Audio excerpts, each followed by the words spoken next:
This is K.Flay, and I'm here again inside your smart speaker with another episode. This show is about my life and the places that I go, both inside of my mind and geographically in this crazy world. So join me on another adventure on this week's episode of What Am I Doing Here? What am I doing here? Say what am I doing here? I am at the grocery store down the street from me, and I am looking at a bunch of vegetables. I'm in the canned foods aisle. I am looking at tomatoes. I'm looking at artichoke hearts, garbanzo beans, kidney beans, green beans, a few different types of corn. But my eye keeps getting drawn to a very distinctive silver can of Le Sueur sweet peas. And this can is it's like a port key, if you ever read Harry Potter. On the one hand, I'm sitting here talking to my phone, looking slightly crazy in the middle of the grocery store. But on the other hand, I'm back, I'm 8 years old, and I'm at my dad's house making dinner. So my dad had a very serious drinking problem and died from that when I was 14. And as I get older and think about him, oftentimes what resonates the most are these artifacts from our relationship and our life together. And one of those things, strangely enough, is that silver can of Le Sueur peas. And my dad grew up in a very working class Irish household in New England. And for him, those peas, which are $1 more expensive than Green Giant or whatever, those were kind of like a treat. And for me, as a young kid, coping with his addiction and the kind of chaos of that and the uncertainty and all of the emotions that go along with being a child in that environment, one of the sources of refuge and comfort and actually true joy and connection was this can of peas. And I've thought about this constantly, that with every relationship, right, there are these things that are kind of in and of themselves, they don't have any meaning, but because they're embedded in a situation or they're imbued with emotion somehow, they become resonant. And what I really like about canned foods is that so many of us, I think, have memories and family members and tough times and experiences that are all wrapped up in that little silver can of a preserved vegetable. So today I wanted to ask some people about their memories of canned foods and what it means to them. I'm here in Los Angeles with one of my favorite people, Zach Carper, who is the lead singer of a band called Fiddlar and a great producer and person in his own right. And Zach, I wanted to ask you, talk to me about canned foods. I mean, my favorite canned food is Spam. I grew up in Hawaii, and Spam is basically like currency. I think the one thing that it reminds me the most of is my mom. And it's just kind of it's our soul food. As an adult, now, living in Los Angeles and being a touring musician on the road, do you feel like those foods are comfort foods for you? Yeah, I think that's the whole thing. It's I will go and buy Spam, it's definitely not the healthiest thing, but it does make me feel at home. I know how to cook it right, it's a whole process is making the Spam musubi. It's called Spam musubi, or Spam eggs and rice. Spam. Will it be the new poke?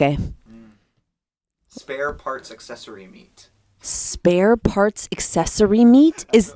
That's what we used to say. Oh God, I was gonna say that's so terrifying. That sounds like it's like a horror movie. It's like a Clockwork Orange. Wow. On that note, I'm gonna turn this thing off.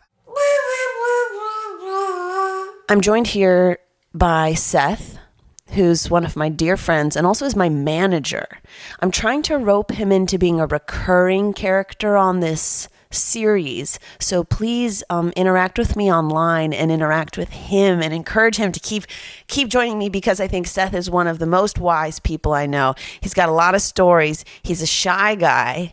So we got to get him to come out of his shell like a turtle. I'm going to hand it over to Seth. Seth, tell me about a canned food memory. One of my favorites growing up, Van Camp's pork and beans. Oh, God. My mom actually dated one of the heirs to the Van Camp's pork and beans. And it was common dinner table conversation for her to speak about what a different life that she would have had they got married.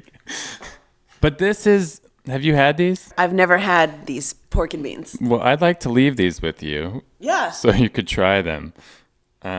Because there's a sweetness to it that, and sometimes the pork, like little pork fat floats around in there. It's pretty gross. Yeah. Okay, that's number one. What do you got next? All right. This is, I'm confident this is the grossest. This is the Libby's Vienna sausage. Yeah. Oh, God. Have you had these? So I've never had these. I only know of them from you. So Seth and I used to live together in New York, and I remember somehow, because I think they have these at bodegas or something, like at the corner stores, and you told me about them, and it's possible I've seen you eat them, but it's also, I don't know. I mean, they're just disgusting. But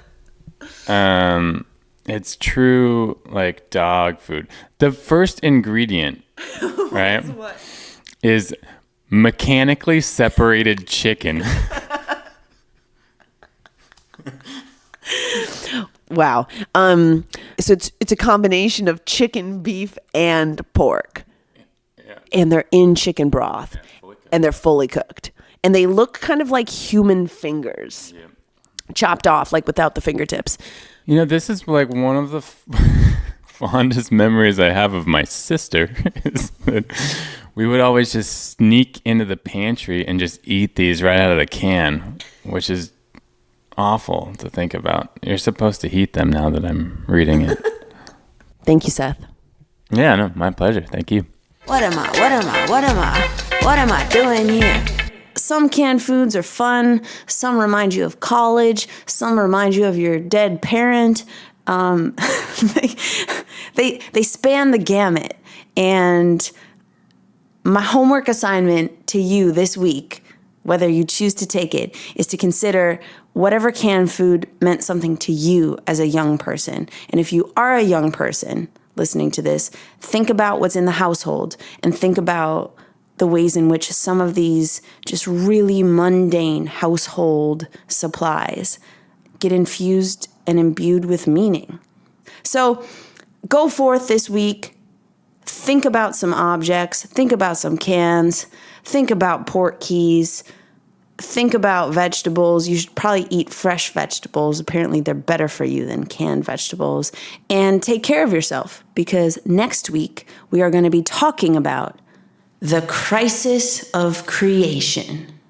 And I'm going to leave you with that title because it's actually going to be a 2-part episode series. I think you guys are really going to love it. It's about how do we take the blank page and turn it into a page full of words. So stay tuned for that. You guys are the best. This is really fun. Thank you for listening, and I'll talk to you next week. If you want to talk to me about stuff on the internet, you can use the hashtag K.Flay Show, or you can email me at thekflayshow@gmail.com. And of course, you can listen to my new album, Solutions, everywhere that you like to listen to music. So there's a new episode of What Am I Doing Here every week. Be sure to set a reminder for the K.Flay Show after 9 a.m. on Wednesday. What What am I doing here?